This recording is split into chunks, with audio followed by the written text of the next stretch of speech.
이 시간 우리들에게 주실 하나님 말씀 찾겠습니다.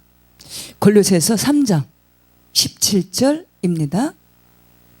또 무엇을 하든지 말이나 일이나 다 주 예수의 이름으로 하고 그를 힘입어 하나님 아버지께 감사하라. 아멘. 이 시간 말씀의 제목은 또 무엇을 하든지입니다.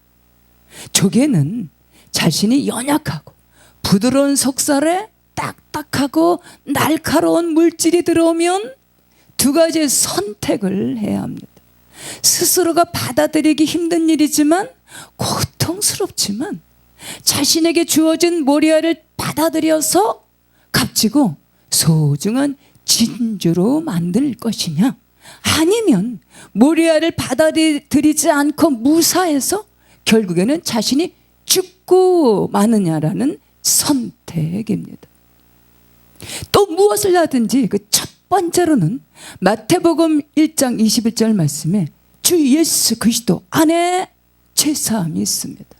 주 예수 그리스도 안에 구원하심이 있습니다. 본문 말씀에 또 무엇을 하든지 예수 그리스도의 이름으로 말이나 일이나 다 주 예수 그리스도의 이름으로 행하는 심령과 삶에는 감사와 찬송의 사방으로 평강케 하시는 승리하는 삶으로 이끄시는 줄 믿으시기 바랍니다. 사도행전 4장 12절 말씀에는 다른 이름으로서는 구원을 받을 수 없나니 천하 사람 중에 구원을 받을 만한 다른 이름을 우리에게 주신 일이 없음이라.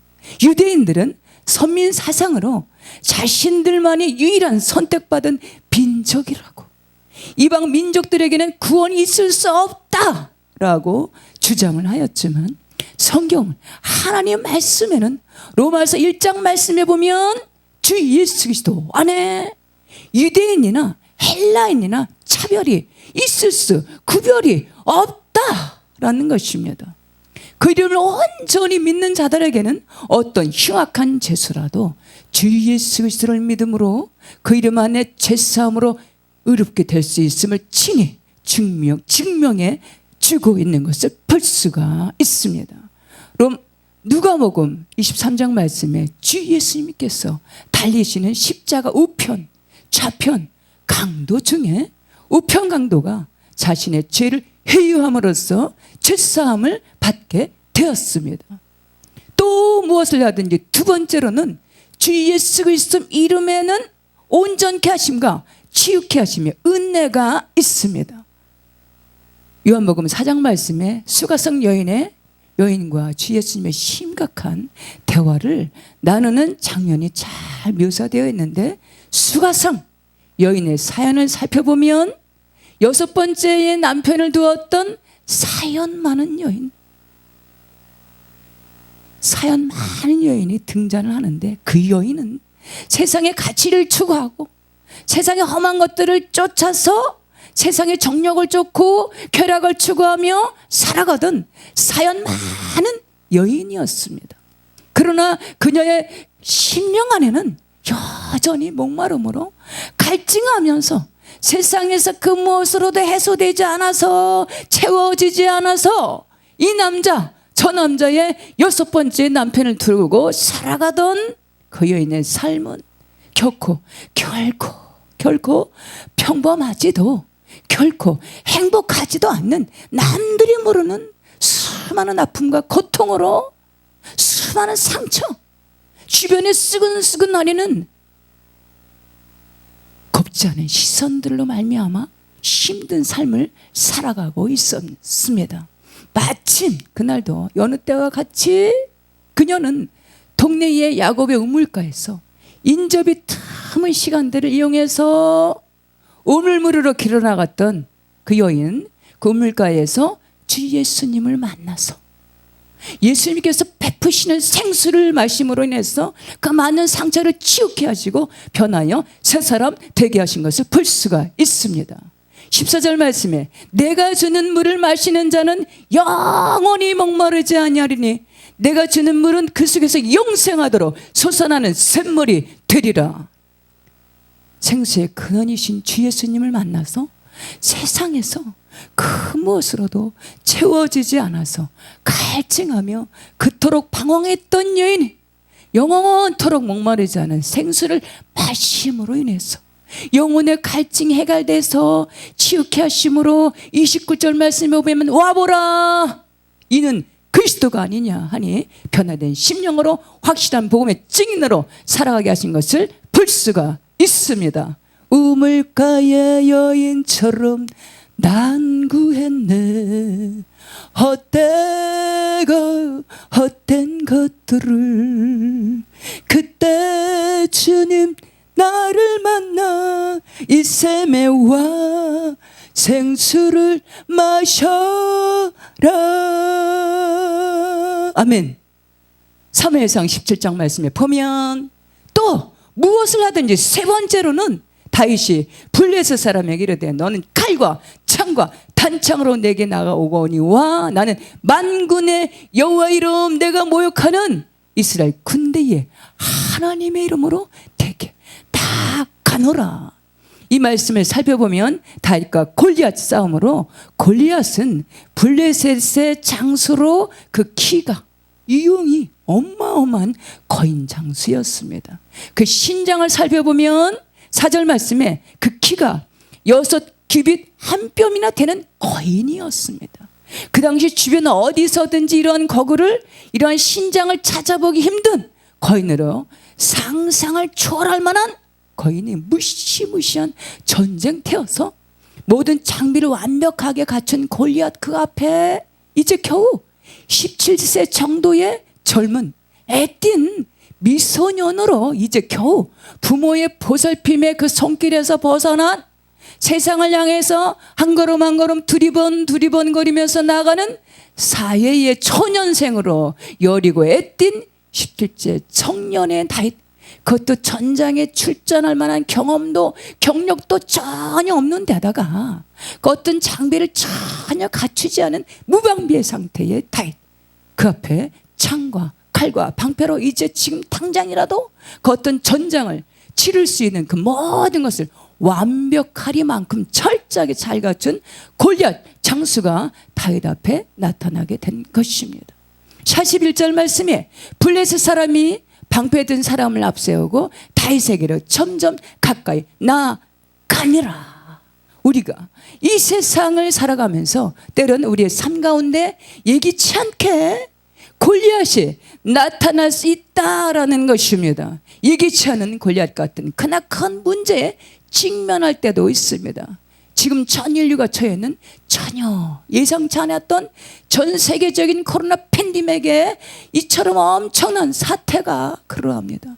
지금은 인류가 직면해 있는 이렇게 이 코로나 사태가 언제나 종료될지 종식될지 여전히 우리 앞을 가로막고 있는 코로나 바이러스의 골리앗을 바라보면서 우리는 어느새 지쳐가고 있는 것 같습니다. 우리는 또한 이런저런 황당한 골리앗 같은 걸 어떤 그 난감한 문제 앞에서 지치고 힘겨워하면서 낙심될 때도 있습니다.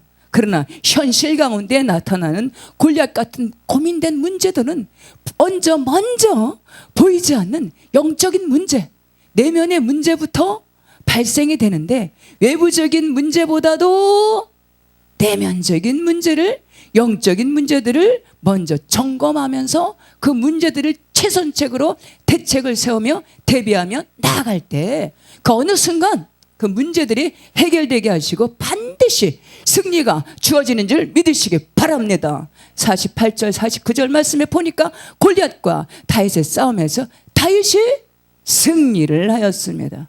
블레셋 사람이 일어나 다윗에게로 가까이 올 때에 다윗이 블레셋 사람을 향해서 빨리 달리며 손을 주머니에 넣어 돌을 가지고 물매로 던져 블레셋 사람의 이마를 치매 돌이 그의 이마에 박히니라. 이에 엎드러 지니라. 다윗은 그 앞에 직면에 있는 골리앗 장수의 그 앞에 나갈 때, 그 엄청난 그 문제 앞에 나갈 때 굴복하지 않고 두려워 떨지 않고 여호와의 이름으로 앞세우며 그 문제 앞으로 당당하게 나갔던 다윗을 살펴볼 수가 있습니다. 그가 그 앞에 나갈 때 그는 군복도 갑옷도 방패도 칼과 단창도 없었습니다.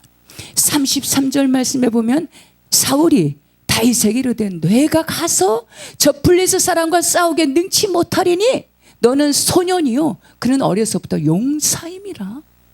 사울은 다윗에게 너는 싸울 능력이 없다 라고 했지만 다윗은 낙심하지 않았습니다. 그는 실망치 않았습니다. 왜냐하면 그는 현실 가운데 보여지는 그 엄청난 골리앗을 바라보며 인간의 힘과 능력을 의지하기보다도 보이지는 않지만 완전하신 전능하신 여호와 하나님의 이름을 온전히 의지하고 믿었다라는 사실입니다.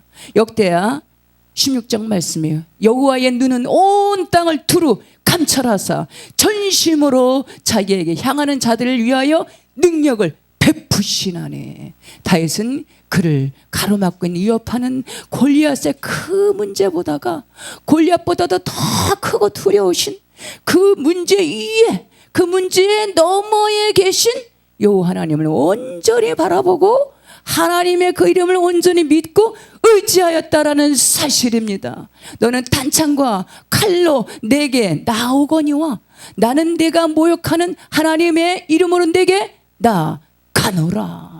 38절 39절 말씀에 여기에서 사울이 제공하는 화려한 군복과 갑옷은 인간의 능력을 의미하지만 신학가에서 주온 매끌매끌한 5개의 돌은 하나님의 능력을 의미합니다.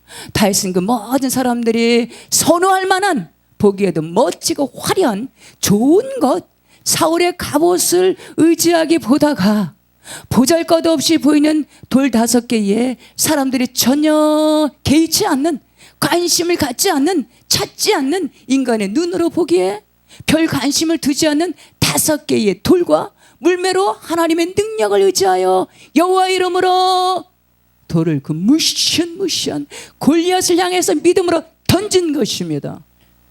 그 누구나 두려워했던 블레셋 장수 골리앗은 여호와 이름을 앞세우며 믿음으로 던진 돌에 맞아 그 앞에서 쓰러져 죽고 말았습니다. 47절 말씀에 전쟁은 여호와께 속한 것인즉 블레셋과에서 전쟁에서 골리앗이 쓰러져 죽음으로 인해서 블레셋과에서의 싸움은 이스라엘에게 다윗의 승리로 마치게 되었습니다. 할렐루야. 또 무엇을 하든지 네 번째로는 예수 그리스도 이름에는 하나님 나라의 자녀의 권세가 주어집니다. 요한복음 1장 12절 말씀에 영접하는 자 곧 그 이름을 믿는 자들에게는 하나님의 자녀가 되는 권세를 주셨으니 하나님 나라의 자녀의 권세를 가진 자에게는 3가지의 특권이 주어집니다. 먼저는 하나님께 예배하는 특권입니다. 역대하 20장 1절 말씀에 그 후에 모압 자신과 암몬 자손들이 마온 사람들과 함께 와서 여호사밧을 치고자 한지라. 20장 말씀의 전체적인 배경을 살펴보면 여호사밧 왕의 시대에 주변에 3대 연합군들이 쳐들어왔습니다.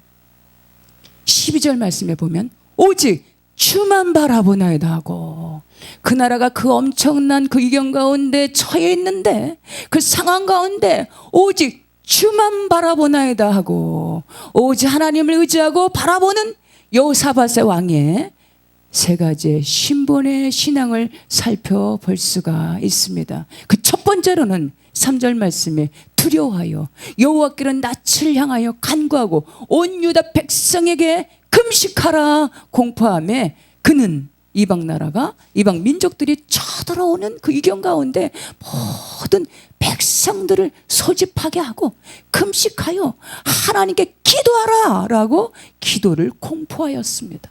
두 번째로는 여호와께 엎드려 경배하였습니다. 18절 말씀에 여호사밧이 몸을 굽혀 얼굴을 땅에 대니 온 유다와 예루살렘 주민들도 여호와 앞에 엎드려 여호와께 경배하고 세 번째로는 19절 말씀에 고아 자손과 고라 자손에게 속한 레위 사람들은 서서 힘이 큰 소리로 이스라엘 하나님 여호와를 찬송하니라.